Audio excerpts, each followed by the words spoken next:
Bueno, muchísimas gracias a todos por venir, como siempre. Es un placer ver a alumnos, exalumnos, en esta sala en la que vamos a hablar de bolsa durante los siguientes 45 minutos.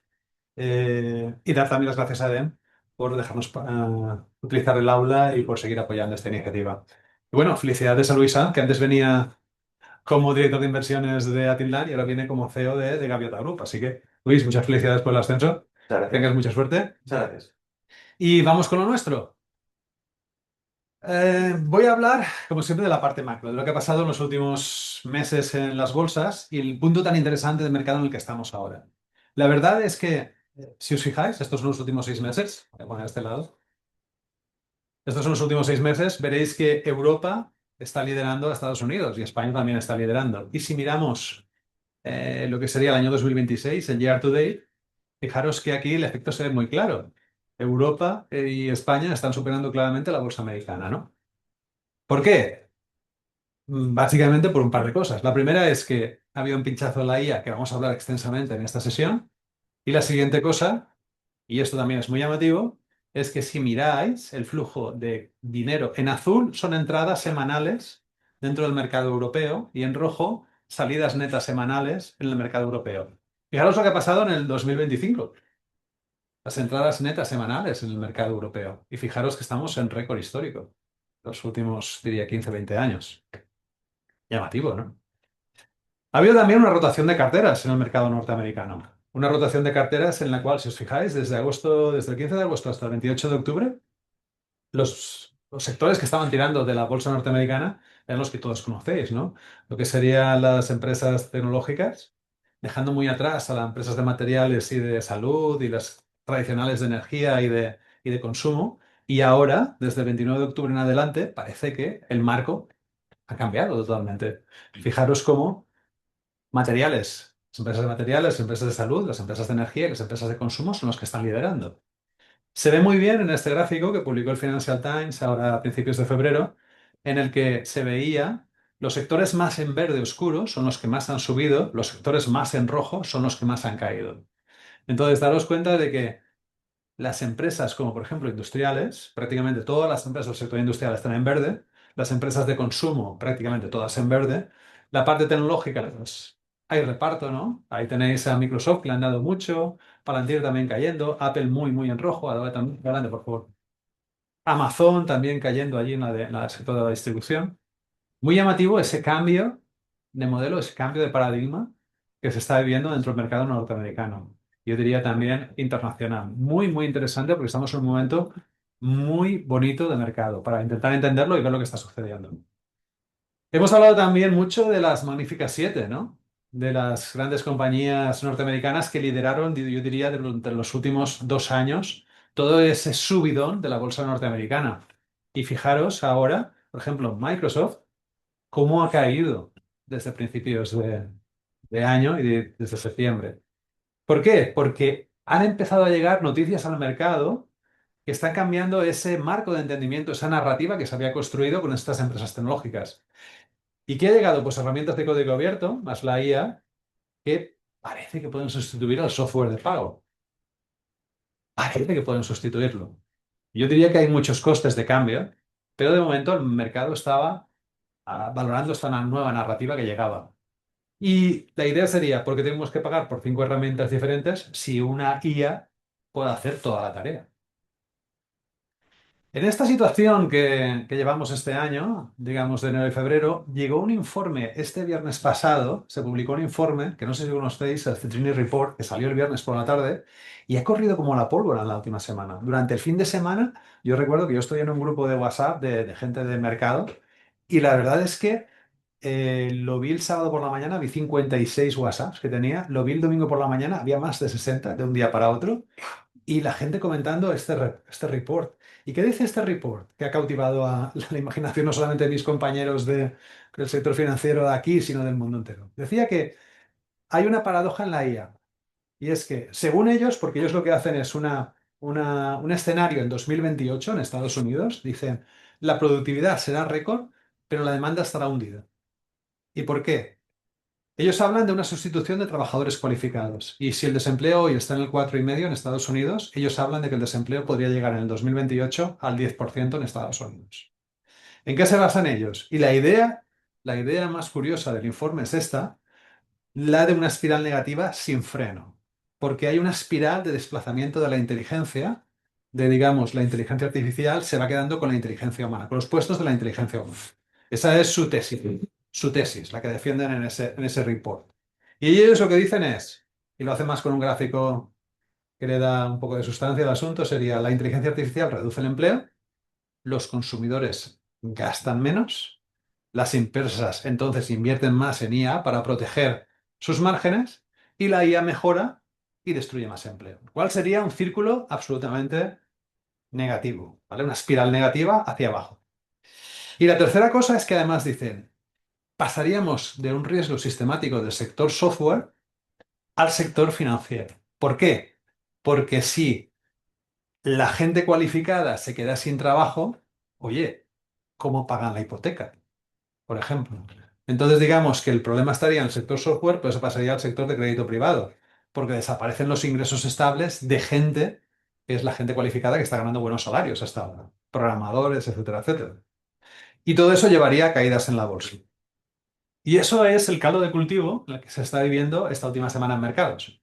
Y ayer por la noche, Block y Jack Dorsey, que todos lo conoceréis porque Jack Dorsey es el creador de Twitter, que luego se lo vendió a Elon Musk, etcétera, etcétera.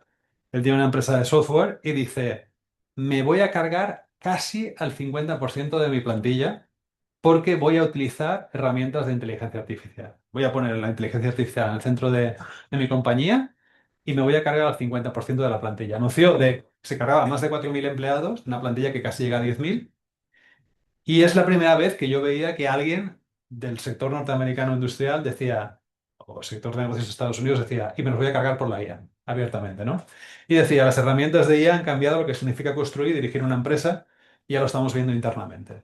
Y además añadía, y seguramente muchas compañías norteamericanas de aquí a final de año llegarán a la misma conclusión que yo. Bueno, cada uno vende, como veis, su visión de las cosas. Mirando datos, ¿no? Mirando un poco para intentar debatir con cierta sustancia. ¿Qué está sucediendo de verdad, ¿no? Y esto es la inteligencia artificial hoy en Estados Unidos, y esto sería el incremento de productividad, ¿de acuerdo? En el sector no agrícola. Y no hay una subida en la productividad. Si tan buena es la inteligencia artificial y llevamos tanto tiempo, ahí debería de haber algo. Y no hay. Lo que sí que hay, y es más, y es una discusión que antes tenía con Luis y que a lo mejor la tengo luego con Mónica, que yo pensaba, bueno, si ha habido deportaciones y se han sacado tantos decenas de miles de inmigrantes que se supone que hacen trabajos poco cualificados, igual la productividad debería de subir ahí, pero no sube. No sé, Mónica, ¿cómo lo ves? Pero bueno, es una idea, ¿vale? Pero la productividad no sube. Estando la IA en el mercado desde hace meses, la productividad en Estados Unidos no sube. Lo que sí que hay es que hay despliegue. Las empresas van asumiendo y van comprando herramientas de inteligencia artificial. Y el pronóstico es que van a subir ese despliegue de inteligencia artificial. Entonces, mejoras suelen producirse, yo diría que no solo cuando los trabajadores usan una nueva herramienta con mayor frecuencia, sino también, y esto es importante para mí, cuando las empresas reorganizan la producción en torno a esas nuevas herramientas. A partir de ahí sí que hay un despliegue y sí que debería aumentar la productividad, pero mientras esto no suceda, es decir, si tú lo utilizas para contestar al correo, vale. Si tú lo utilizas para hacer una presentación, vale. Pero no está dentro del foco de tu empresa, no está dentro de tu core business. Y una cosa que os quiero, esta de transparencia ya la hemos utilizado alguna vez, pero yo creo que es importante, es decir que los mercados siempre buscan crear una narrativa. Y como veis, ahora había una narrativa que está desapareciendo y hay una nueva narrativa que no termina de nacer. Robert Shiller, que es Premio Nobel de Economía, trabajó mucho esta idea y él lo que dice es que los mercados siempre tratan de crear un marco de entendimiento de la realidad. Te están dando un paradigma de lo que está sucediendo. Y nosotros también trabajamos dentro de un paradigma, ¿no? Y una vez una idea se vuelve viral, esa idea puede mover el mercado. Y él decía que esto es como la infección, ¿no? Que es como una infección, es decir, la gente se infecta de una idea y a partir de ahí toma decisiones. Y la infección, si os dais cuenta, la infección va aumentando, aumentando, aumentando el ratio de penetración dentro de una población hasta que eso va declinando, ¿no? La población se inmuniza y llega otra idea que llega a infectar a la población, ¿vale? Entonces, ejemplo, lo que hemos vivido los 2 últimos años. Las acciones tecnológicas solo pueden subir de precio. Igual que hace años fueron las casas, ¿vale? Y ahora parece que eso se rompa. La gente se contagia de esa idea, hay un alza de esa idea y ahora parece que estamos en el declive de esa idea, de que las compañías tecnológicas pueden caer de precio.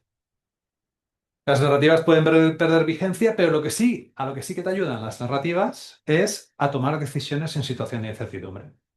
¿Por qué? Porque hay muchísima información y una narrativa lo que sí que te ayuda es a tomar un atajo, a intentar entender rápidamente lo que está sucediendo y a posicionarte.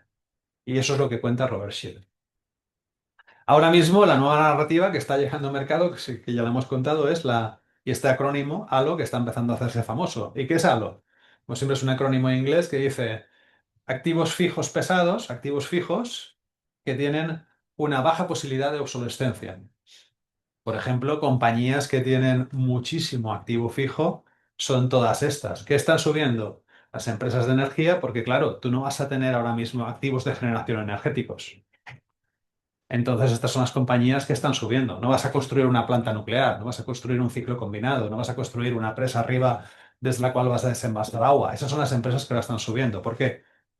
Activo fijo muy grande dentro del balance con una baja posibilidad de obsolescencia. Y esas son las que están ahora liderando el mercado, como veis. Perdón, porque Sí. las empresas de energía crees que no estarían dentro de lo obsolescence. Sí están, sí están. Había entendido que una de nuclear no. No, que no puedes, tú no puedes incrementar la capacidad productiva así.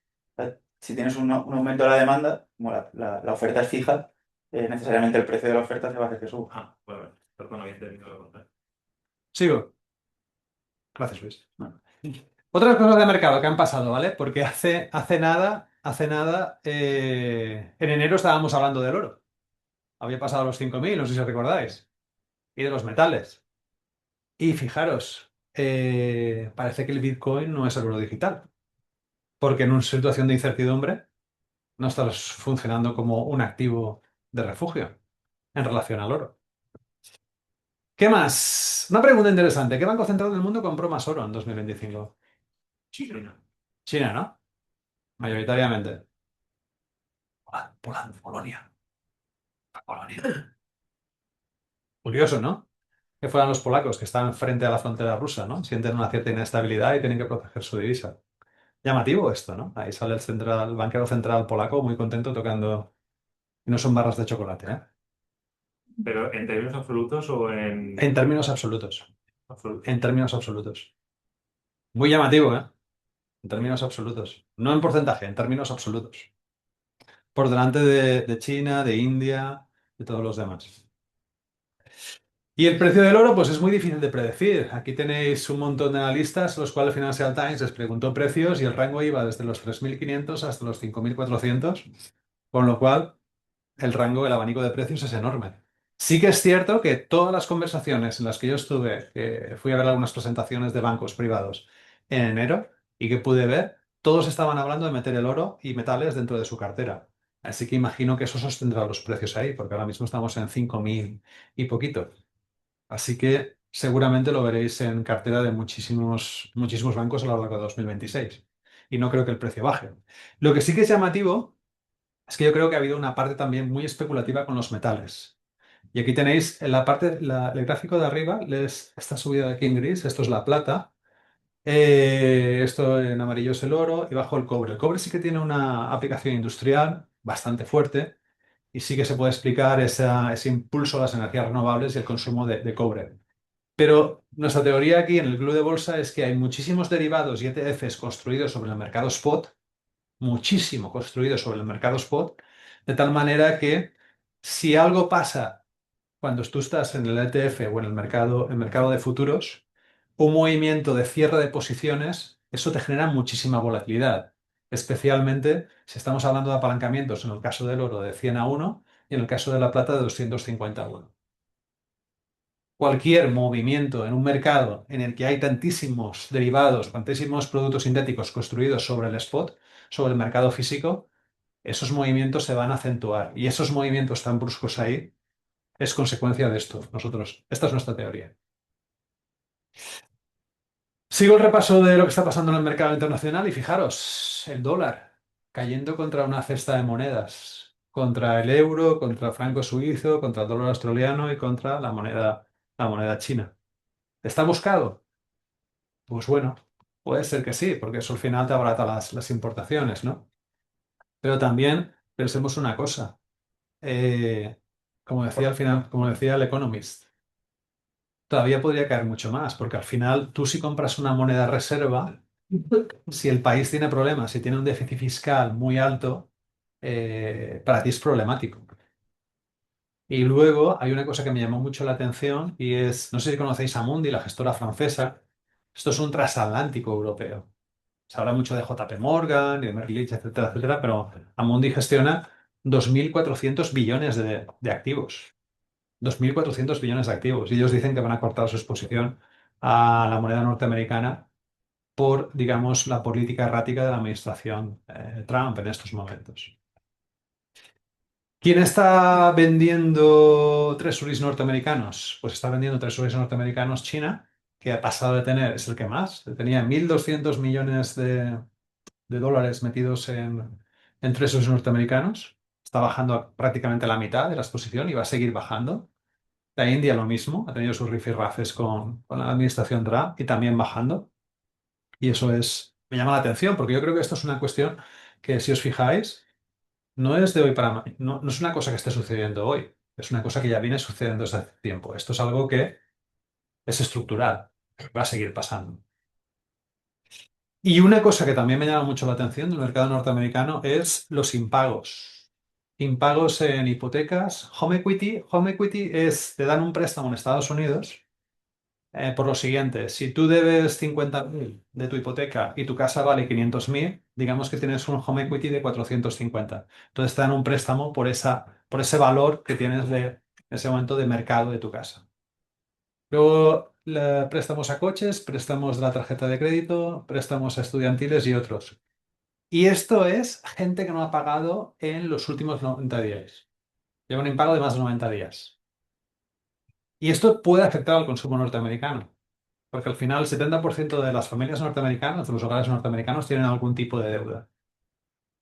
Y el 45% de los hogares norteamericanos tiene deuda con su tarjeta de crédito. Y me llama mucho la atención sobre todo cómo se está disparando lo del revolving en las tarjetas de crédito. Esto hace que las primas de seguro suban, ¿no? ¿Perdón? Esto hace que las primas de seguro suban. Absolutamente. Absolutamente. Y luego, por último, ¿huele el mercado a la guerra? Quiero decir, en el Golfo Pérsico sabéis que han movido allí una armada los norteamericanos para presionar a Irán. ¿De acuerdo? Y no creo que vayan a tomar el sol. Sinceramente, vayan de recreo. El crudo ha subido perdón, un 17% lo que llevamos de año, ¿vale? Y esto es muy llamativo porque yo creo que estructuralmente sobra crudo en el mercado. Y luego otra cosa que me llama la atención es que el 10 años norteamericano, el yield está bajando. Y eso es porque alguien está comprando. Puede ser porque lo vean como un activo seguro o simplemente porque hay un rebalanceo de carteras, que está la gente saliéndose de mercado tecnológico y comprando bono norteamericano que te paga un 4 y pico por ciento al año. Podría ser una posibilidad. Pero también podría haber una parte de esa compra que fuera por miedo a lo que pueda suceder en caso de conflicto bélico. ¿De acuerdo? Sí. ¿Crees que Dime, la devaluación del dólar tiene que ver un poco con el repago de la deuda? con el repago de la deuda. Uf, podría ser, podría ser. Lo que pasa que ellos tienen que activar, los norteamericanos lo que quieren es, sobre todo, financiar su déficit público que está disparado. Si recordáis, en anteriores ediciones del Club de Bolsa dijimos que una de las soluciones era uh, los aranceles, las tarifas, y han tenido un pequeño problema porque hace 2 viernes, si recordáis, el Tribunal Supremo norteamericano dijo que eran ilegales, con lo cual todos los comercios que estaban pagando esas tarifas, en este momento pueden pedir un reembolso de ello. El presidente Trump ha dicho que va a mantener el muro arancelario, porque al final, para él, los aranceles es uno de sus pilares de su economía. De su economía, no, de su política, de su agenda política, igual que otro pilar de su agenda política es la inmigración. Entonces, volviéndolo a eso, podría ser una manera de enjuagar un tanto la deuda. Pero ellos tienen más un problema, yo creo, en este momento de déficit público disparado y que no lo van a controlar, y de cómo colocan su deuda. ¿Vale? No sé si te he podido responder. Bueno, vamos a hablar un poco de la IA, ¿no? ¿Qué está haciendo la IA en el sector software, ¿no? Que, como ponía Felipe, es muy afectado en todas las tecnológicas, ¿no? Por barrio, pero bastante afectado. Entonces, claro, el primer disclaimer, ya lo puse la otra vez. Para hacer esta presentación he usado la IA bastante y sinceramente es fabuloso. O sea, yo soy usuario de IA doméstico, pero es fabuloso. Te permite realmente hacer cosas mucho más rápido. Entonces, el primer disclaimer es, yo también uso la IA, ¿vale? No soy anti-IA, ni mucho menos. Entonces, claro, ¿qué es lo que pensábamos de la IA, no? Si a alguien le preguntas por la IA hace 5 o 6 años, probablemente lo primero que te venga a la cabeza es Terminator, ¿no? ¿Y qué es lo que en realidad está pasando? Pues lo que está pasando es esto, que estamos poniendo a las máquinas, al software, a trabajar por nosotros. Se está convirtiendo en una herramienta para el trabajo, en eficiencia, ¿no? Es cierto, como dice Felipe, que hasta que no la integras muy bien en tu ciclo de trabajo, puede quedarse en anécdotas, pero ya está sucediendo, ¿no? Entonces, de repente, hace unas semanas, creo que fue hace 10 días, ya Cloud Code, que es la IA una de las herramientas de IA de Anthropic. No sé si habéis tenido oportunidad de verla, en YouTube hay un vídeo de 3 minutos, os lo recomiendo, es una demo que hacen de Cloud Code. Es increíble lo que hace, ¿vale? Aquí básicamente te dice que es una herramienta de codificación agéntica, que me quede más o menos igual, un asistente de codificación impulsado por IA. Bueno, esto básicamente ¿qué hace? Te ayuda a programar muchísimo más rápido.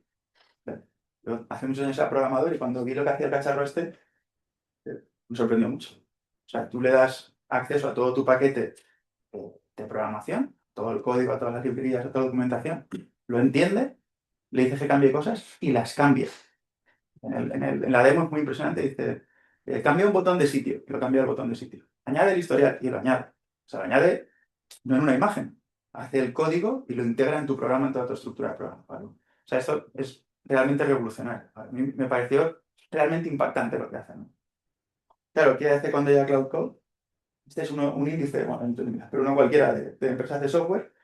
Mirad el tortazo, ¿no? Ya veníamos, no decía Felipe, ¿no? Esto no es de ahora, pero todo esto de por aquí, toda esta última zona, es la irrupción de la IA en todo el mundo de la programación de una manera más intensa, ¿no? La IA desde el principio, como es un modelo de lenguaje, programar es un lenguaje. Entonces, como es un lenguaje de la programación muy estructurado, la IA convive muy bien con la programación. Entonces, desde el principio de la IA ya empieza el sector software a tener impactos, pero con la entrada de Cloud Code empieza a haber una volatilidad tremenda. Hay muchísimo ruido. Entonces, aquí, viendo esta gráfica, lo primero que yo veo es impera el pánico. En el mercado impera la sensación de miedo. Y la pregunta que creo que nos tenemos que hacer es, ¿ante qué nos encontramos?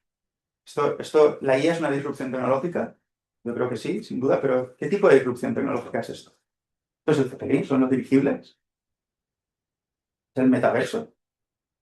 O sea, de los dirigibles o el metaverso, conocí muchos casos de éxito. Yo no muchos, a lo mejor me pierdo alguno, pero no he conocido muchos. O son las .com. Y las .com claramente era una tecnología que iba a triunfar, triunfó, pero mucho más tarde de lo que la gente pensaba, ¿no? O son las redes sociales, que fue una revolución tecnológica que triunfó tan rápido o más de lo que la gente pensaba. Entonces, la pregunta real que hay que hacerse es, ¿qué pensamos que es esto de la IA? ¿Qué tipo de disrupciones? Porque tienes escenarios en que la disrupción es aparente, pero luego no lo es.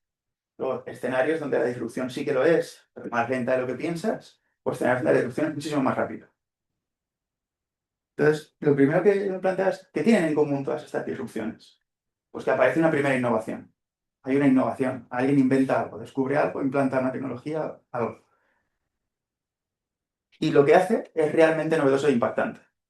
Imaginad hace 100 años, un dirigible volando por el cielo. Es impactante, es novedoso. Se te ocurren infinidad de ideas de tecnología sobre eso. O el metaverso, o las .com, ¿no? Acostumbro a contar una anécdota. Hubo un momento en el que con las .com todo iba a ser online, todo. Entonces, ¿conocéis Telepizza, no? Pues había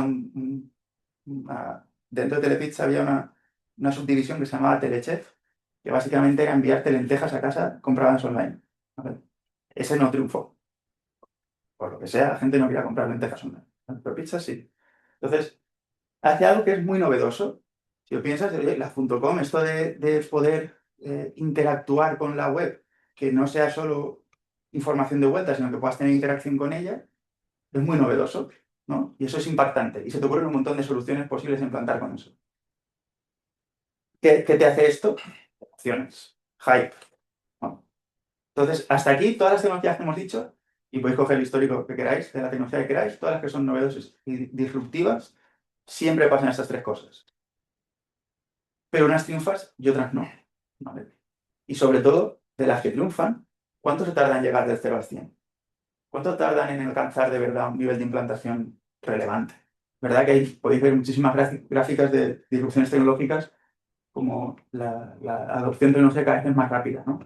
Años que tardan en alcanzar unos cuantos espectadores con la radio, con la televisión, con internet, con Facebook, con ChatGPT. Pero esas tienen un problema, que es el sesgo del superviviente. O lo pones, las que son más rápidas que las anteriores, las que son más lentas que las anteriores no las pones. Entonces, cuidado con las disrupciones tecnológicas, porque puede ser que triunfe o que no triunfe, puede ser que sea inmediato o que no lo sea. Claro, con todo esto, como inversores, ¿cómo afrontas esta realidad? ¿Cómo afrontas, tú tienes que tomar una decisión de inversión o no inversión, cómo la afrontas dada esta disrupción, ¿no? Pues lo primero, creo que en alguna otra ocasión ya lo hemos dicho, esto no va de adivinar el futuro. Nuestro trabajo o nuestra intención cuando analizamos una inversión no es adivinar el futuro. No se trata de tener la bola de cristal, ¿vale? Esto, con Kenneth Galbraith decía que hay dos tipos de forecasters, ¿no? De predictores del futuro. Los que no saben y los que no saben que no saben. ¿Vale? Entonces, como no se trata de predecir el futuro, ¿cómo lo aterrizamos esto? Bueno, lo primero, no se trata de forrarse. Esto creo que en alguna ocasión también lo hemos dicho. Si que quiera pegar un pelotazo, que vaya al casino. Todo va de otra cosa. Invertir va de otra cosa. Entonces, intentar encontrar la siguiente inversión que multiplique por 200 mi dinero, no vale esto. ¿Qué es lo que hay que hacer? Lo primero, calma y disciplina. Hay una disciplina de inversión, mantén la calma y la disciplina. Fijaros que lo que hemos visto antes, tanto la fuerte caída del software como la propia irrupción de la IA es muy emocional. Entonces, como todos somos humanos, esto va de mantenerte lo más frío y calmado posible. Mantente disciplinado. Otro mensaje importante, mucho cuidado con los pioneros. Los pioneros en muchos sectores suelen acabar con flechas en la espalda. No es nada fácil ser el primero que hace algo. A lo mejor está en lo cierto, pero a lo mejor va más lento de lo que piensa. Pero a la vez, estos mercados que generan tanta incertidumbre y volatilidad, como decía Felipe en un momento, muchísima incertidumbre y las narrativas te dicen algo, te generan muchas oportunidades. Porque cuando la gente se vuelve irracional, si tú te mantienes irracional, o sea, perdón, si tú te mantienes racional y disciplinado y calmado, puedes tomar decisiones contrarias al mercado con la certeza, con la seguridad de que has mantenido la disciplina al hacerlo. Pero con un caveat importante. Como no conocemos el futuro, evita siempre el riesgo de extinción. No juegues nunca todo al rojo. En escenarios que hay mucha volatilidad, tienes que tomar riesgo, porque si no tomas riesgo no inviertes. Puedes decidir no tomar riesgo, puedes decidir invertir en treasuries americanos, ¿no? Que tienes un riesgo intrínseco pero distinto. Pero en el momento de tomar riesgo, lo que no tienes que hacer es tomar riesgo de extinción. Cojo todo mi patrimonio y lo invierto en esta empresa de no sé qué porque va a pegar un pelotazo. Eso es un riesgo de extinción. No lo tomas. ¿Vale? Bueno, entonces, ¿es disruptivo esto de la IA? Yo creo que sí, sin duda. Me parece muy, muy disruptivo. Entonces, cuento una anécdota. Yo recuerdo, yo estoy de Teleco y en Teleco tuve una asignatura de redes neuronales y nos tirábamos un cuatrimestre intentando, con una imagen, adivinar qué número era. Número escrito a mano, poníamos en nuestra red neuronal, después de entrenarla, tenías que adivinar qué número era. A mí eso me parecía magia. Claro, pero es que yo le hago una foto a mi libreta, que tomo, mi letra es horrible, le hago una foto a mi libreta y le digo a ChatGPT que me pasa notas al limpio de la reunión y me lo hace con la porra. Entonces es súper disruptivo. A mí me parece súper disruptivo. esto genera disrupción en el sector del software, por supuesto que la genera. Pero ¿van a desaparecer todas las empresas de software? Pues me sorprendería mucho. Pero las empresas de software estaban valoradas hace unos meses como price for perfection. O sea, todo tenía que salir bien para que justificaran ese precio. Pues posiblemente. Una compañía cuya valoración implícita suponga que tiene que crecer, mejorar márgenes, mejorar, te puede salir algo mal. Es que en los negocios no funciona. El plan de negocio nunca lo cumples. Entonces, te puede salir algo mal. Entonces, ¿están valoradas a unos niveles demasiado agresivos? Posiblemente no. ¿Pero esto va a ser café para todos? Pues tampoco, nunca lo es. Nunca aceptéis narrativas simplistas que supongan generalizaciones extremas, ¿vale? Bueno, ¿qué dice el CEO de NVIDIA, ¿no? Esto lo saqué de un foro de una entrevista que habían hecho. Dice, claro, lo que estamos haciendo es que como la IA va a poder operar sobre el software que existe, y entonces te va a ayudar a hacer muchas cosas, ¿no? Entonces, oye, en realidad lo que se va a convertir en las empresas de software van a ser la caja de herramientas de la IA, ¿vale? Eso es lo que dice el CEO de NVIDIA. ¿Llevará o no llevará? No. Quería poner el foco en el mundo del software, muy en concreto en dos tipos de software muy distintos, para que entendierais por qué creo que son el café para todos, ¿vale? Hay muchas clases. Puedes clasificar el software de muchas maneras y quería clasificarlo en software horizontal y software vertical, ¿vale? Software horizontal, pues Slack, Zoom, HubSpot, Factorial, en fin. Y software vertical, de estas, yo no conozco ninguna, mejor a mano izquierda que vosotros posiblemente tampoco. ¿Vale? ¿Qué es esto de aquí? Pues todas estas me suenan, ¿no? Estas son muy generalistas. El gran mercado las usamos, ¿vale? Son muy horizontales a todos los sectores. ¿Y qué son estas? Pues estas no me suenan de nada, ¿vale? Son muy de nicho, pero ultra nicho. A lo mejor esta hace, Phil White ayuda a la planificación, no tengo ni idea, a lo mejor ayuda a la planificación eléctrica en construcción, pues no lo sé, ¿vale? Pongo un ejemplo en la empresa donde estoy ahora, en Gaviota, hay un software, por ejemplo, que se dedica a optimizar el corte de las hojas de vidrio. Claro, ¿cuántos conocéis una empresa de software que se dedique a hacer software para optimizar el corte en hojas de vidrio? No mucho, ¿verdad? Pues estos son los software verticales. Es ultra de nicho, con un mercado muy limitado, pero muy de nicho. ¿Y esto qué sucede? Que estas aplicaciones, el switching cost que tienen, el coste de cambio, como decía antes Felipe, es altísimo. Cuando yo tengo toda mi operación de pensar en una planta de vidrio, o lo que queráis, planta de vidrio, tengo toda mi operación enganchada en ese software, que es el que optimiza el corte de la mesa de vidrio, cambiar eso tiene un coste altísimo, un coste de oportunidad muy alto. Si te sale mal, paras la fábrica, ¿vale? Y además, el know-how concreto de ese software es muy específico. Eso lo ha hecho alguien que ha convivido con ese problema mucho tiempo y ha entendido muy bien qué problema está solucionando para ese cliente, ¿vale? Entonces, la IA, mi opinión, aquí la disrupción que va a generar va a ser distinta a la que va a generar aquí, ¿vale? Estos son mercados muchísimo más pequeños, mucho más de nicho, muchísimo más especializados. El coste para las empresas de estos software, no voy a decir que es gratis, pero en la cuenta de pérdidas y ganancias no es un coste relevante en general, muchísimas veces por debajo del 1%, muchísimo por debajo del 1%, y además requieren un know-how muy específico, ¿vale? Claro, ¿cuál es la narrativa actual, no? Pues la narrativa actual te dice que cualquiera va a fabricarse su software porque es muy fácil y barato. La IA, el Cloud Code, de verdad, ver el tutorial, es increíble. Parece que realmente mi madre sin tener ni idea de programación puede decir, mamá, hazte una aplicación, ¿vale?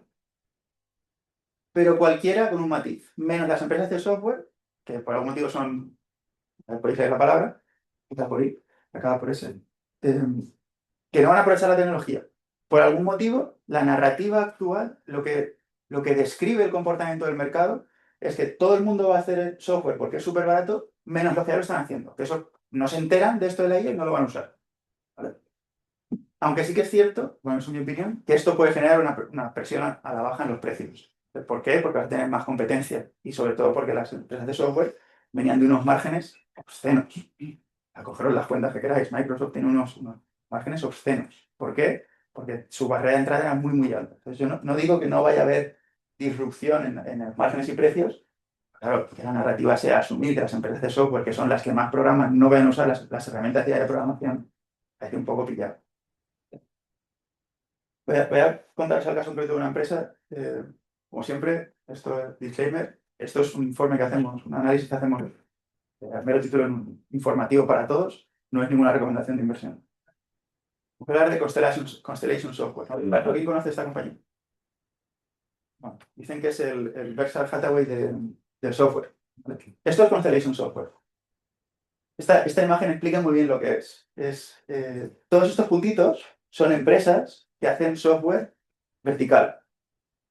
El Vertical Market Software, todo esto son empresitas que hacen eso. ¿Qué es Constellation Software? Una holding que se dedica a invertir en todo esto. ¿Qué le ha pasado a Constellation Software en los últimos años? Mirad cómo ha subido, increíble la subida, y mirad el tortazo. Aquí ha pasado de 5.000 y pico a unos 2.600 de dólares canadienses. No está mal, ¿eh? El tortazo. ¿Y esto por qué? ¿Por qué ha sucedido esta caída? ¿No? ¿Cuál es la narrativa que explica esta fuerte caída? La disrupción de la IA en el software, que es de lo que hemos estado hablando hasta ahora, ¿no? Pero acordaros que Constellation Software hace Vertical Market Software y ultra diversificado, porque en la propia naturaleza del software vertical no puedes hacer grandes players. Pero lo que hicieron esto fue, oye, pues yo no puedo hacer un gran player, pero puedo tener 500 empresas hacer esto. ¿Vale? Y la otra narrativa es que el CEO histórico, que es este señor, que llamaban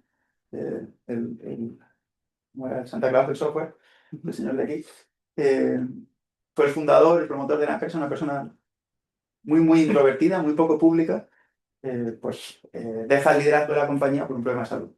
¿Vale? Pero hay un nuevo CEO, que todo el mundo dice que era su Charlie Munger. Charlie Munger, como si lo conocéis, la pareja histórica de Warren Buffett en Versailles, falleció por Trump, era muy mayor. Pues Mark Miller, que es el nuevo CEO, lleva trabajando en la compañía desde 1995, lleva un montón de años trabajando en la compañía, la mano derecha del CEO saliente, y de hecho es la persona que, si recordáis el Constellation Software que tenía muchos puntos, pues uno de los puntos más gordos de los que tenían muchos puntos, él ha sido el CEO de esa compañía. ¿Vale? Entonces, es cierto que se ha ido la figura fundadora, pero parece que hay un proceso de transición bastante pensado y ordenado. Claro, viendo estos números, ¿qué nos dicen los números? ¿No? Porque ya sabéis, las narrativas fenomenales, pero vamos a ver los números. Claro, lo primero que deberíamos mirar todos, PER de 60,68. Se ha pegado un tortazo de un 50% y aún así tiene un PER de 60,68. Recordad que esto básicamente quería decir que necesitas 60,68 años si la empresa no crece para, con los propios beneficios, pagar el precio de la acción. ¿Vale?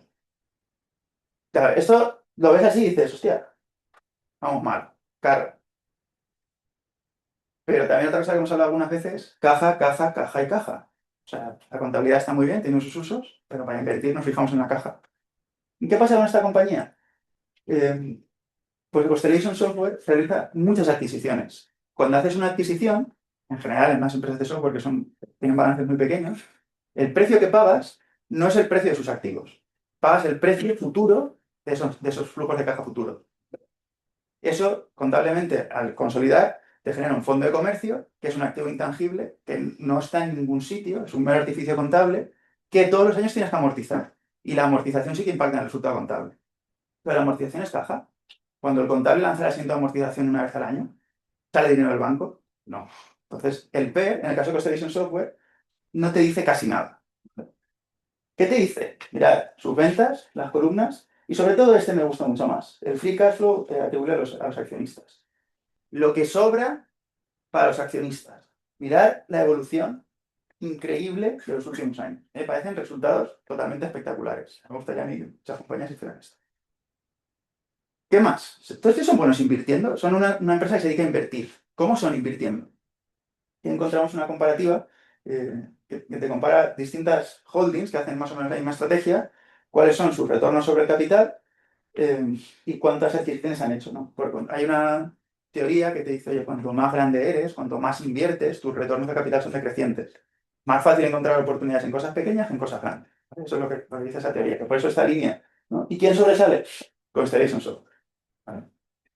¿Qué te dice además? Que estos tíos invierten muy bien. Si ahora hay pánico en el mercado, ¿habrán muchos compradores disponibles para comprar empresas de software? Posiblemente no. Entonces, ¿quién marcará el precio? el que quiera comprar. Si Constellation Software es muy bueno en esto, puede que sea un momento de más oportunidades para ellos. Bueno, y entonces, está barata, pues yo diría que empieza a estar a un precio razonable. Tienes que aceptar que va a continuar creciendo como ha venido haciendo. Pero empieza a estar en un precio razonable. No tienes que asumir que va a multiplicar por 5 la compañía. ¿Vale? Su negocio no ha cambiado, era muy bueno antes y lo es ahora, pero antes los precios eran absurdos, era prohibitivo el precio que tenía para invertir. Y recordad siempre que el negocio puede ser increíble, pero si está carísimo, pues no inviertes. Entonces, os dejo algunas conclusiones de esta parte. Muy importante recordar siempre que los mercados somos nosotros, somos personas. Los mercados no es un algoritmo extraño en algún sitio. Los algoritmos también juegan, pero en general los mercados los mueven las personas. Por lo tanto, hay momentos de exuberancia y momentos de miedo. ¿Vale? Cuando hay miedo, ¿qué es lo que hay que hacer? Busca oportunidades. ¿Vale? La IA es muy revolucionaria, a mí no me cabe duda, pero no todo lo viejo va a desaparecer. O sea, la hipótesis de que todo lo que toque la IA lo va a destruir, a mí me parece exagerada. Cuidado con el price for perfection, ¿no? Lo que decíamos. Si algo está valorado que tiene que ser perfecto la ejecución de su plan de negocio, cuidado, porque eso es difícil que suceda. Y como siempre, la clave siempre es la misma, compra barato. Es comprar buenas empresas a precios razonables. ¿Felipe? Gracias. Bueno, y para cerrar la sesión de hoy, queríamos recordaros, hicimos un pequeño ejercicio en el último club de bolsa, si recordáis. Hicimos la frase atómica y era una pregunta que venía de unas clases del físico Richard Feynman, que decía, ¿qué afirmación, si hubiera un cataclismo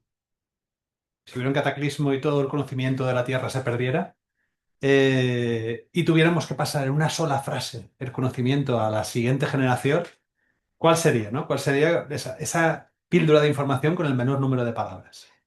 Y él decía una cosa que a mí particularmente me llama la atención, que era que todas las cosas están hechas de átomos, pequeñas partículas que se mueven en perpetuo movimiento, que se atraen cuando están a cierta distancia y se repelen cuando se comprimen unas contra otras, ¿no? Era una frase muy hermosa, pero si la pensáis también y le metéis un poco de imaginación, también sirve para definir las relaciones entre personas e incluso las relaciones entre los negocios.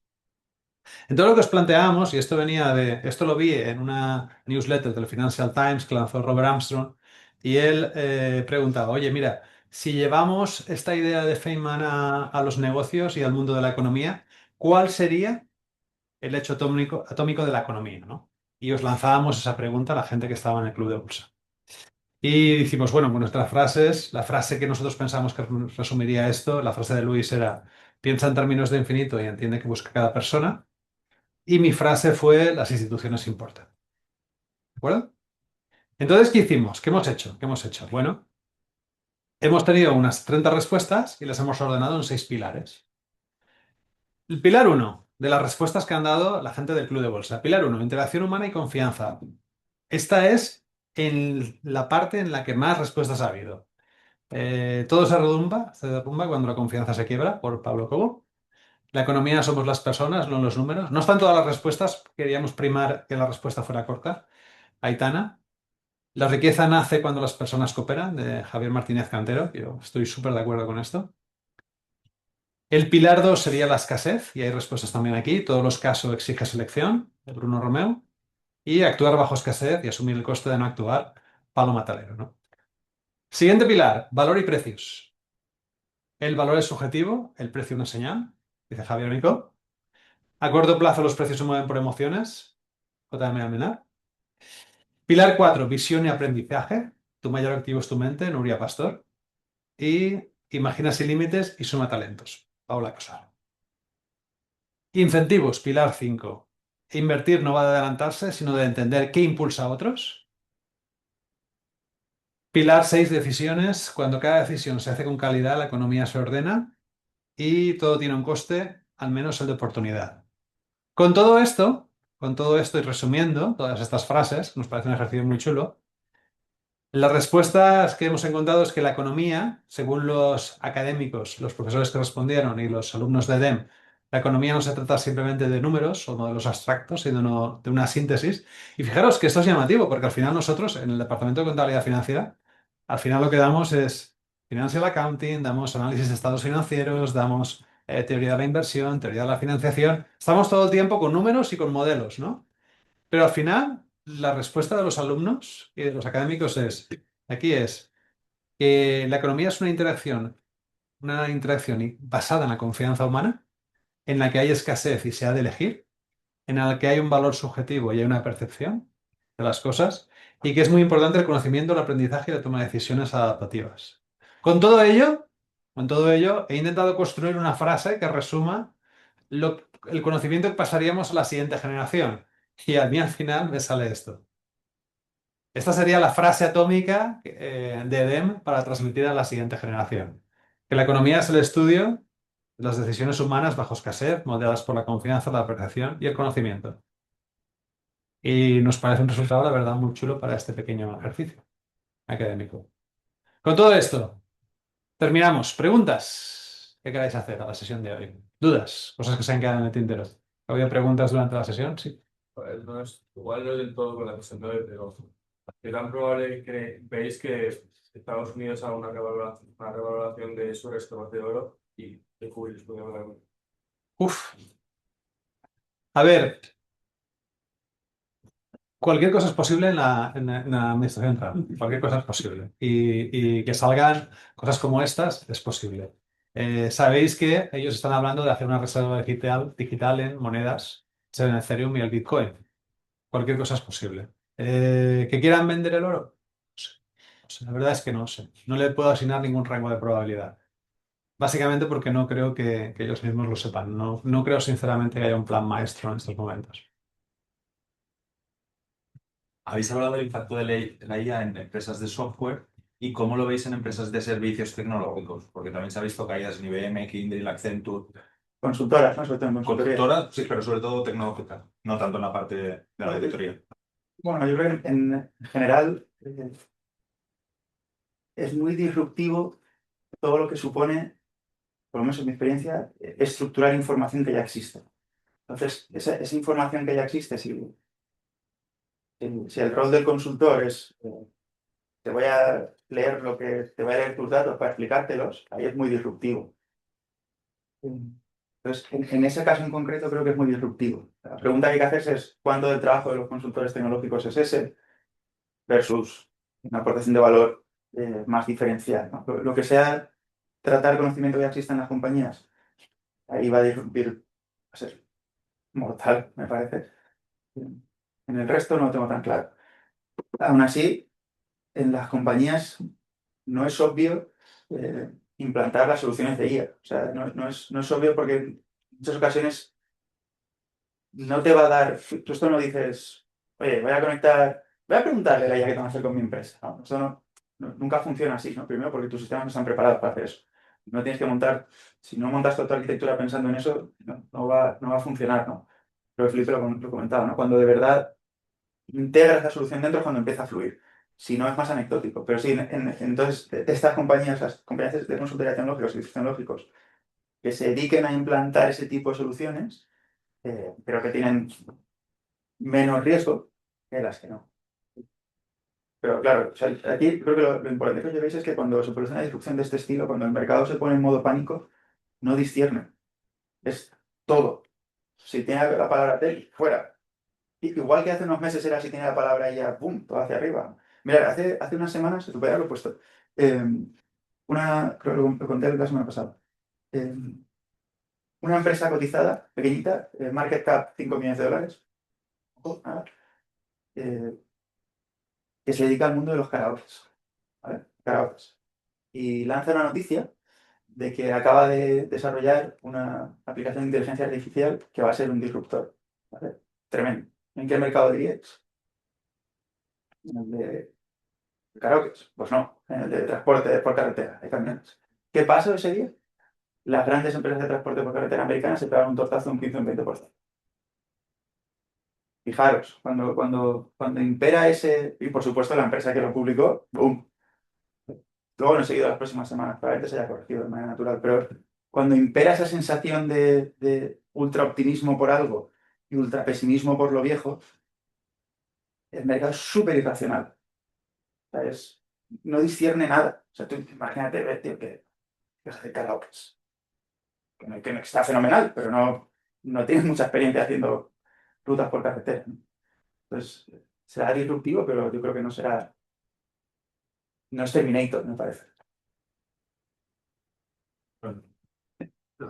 No, era sobre esto que sí que lo veo en la parte de software, que a lo mejor sí que hay mucho más pánico y veo que puede haber una corrección por el hecho de que va a eficientar el trabajo de los desarrolladores. Entonces, una empresa que ya genera valor en software, con la IA va a generar más valor de manera más eficiente y la empresa debería ser más beneficiosa porque va a reducir plantilla. Pero en la parte de servicios creo que realmente le quita el valor a los que están prestando el servicio. Depende del servicio que prestan. Claro, se ha visto en Deloitte que se han pillado ya en Canadá y en Australia por haber entregado consultorías hechas full IA. Entonces, ahí sí que veo que no va a haber tanta corrección quizá con la bajada que ha habido en software.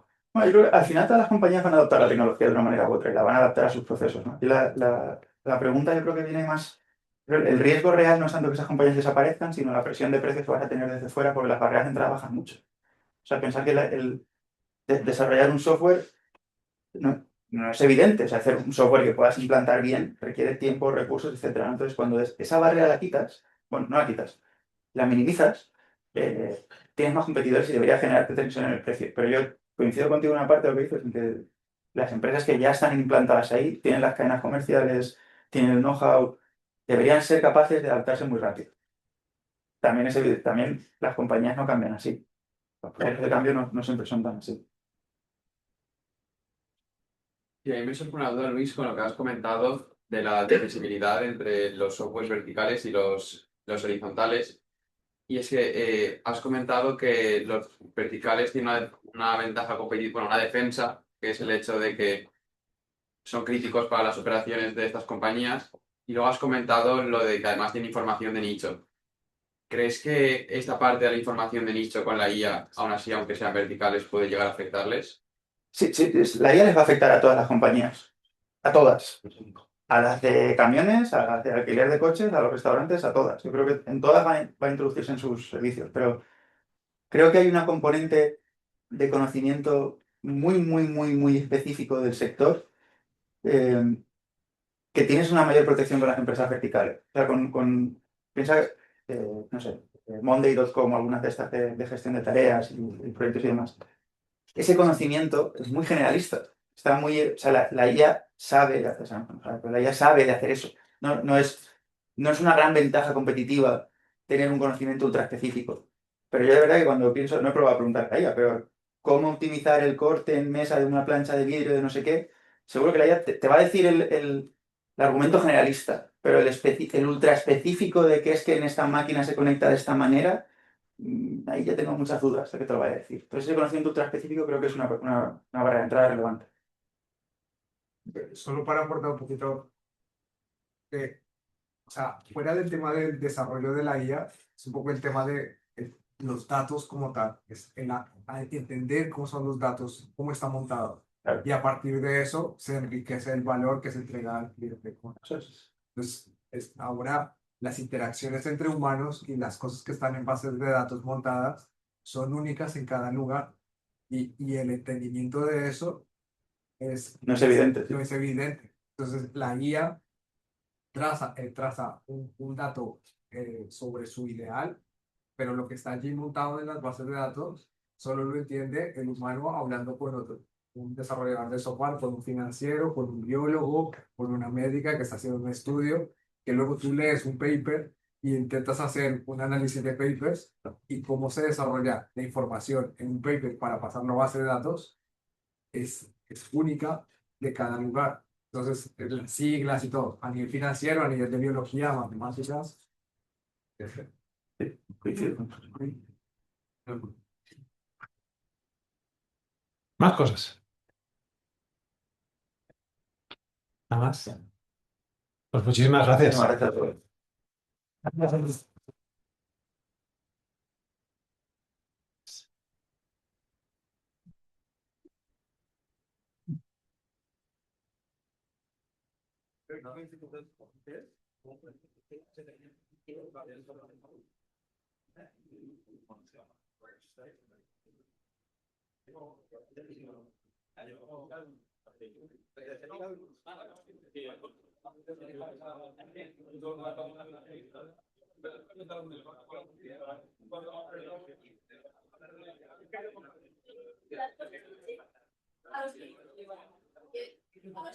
No,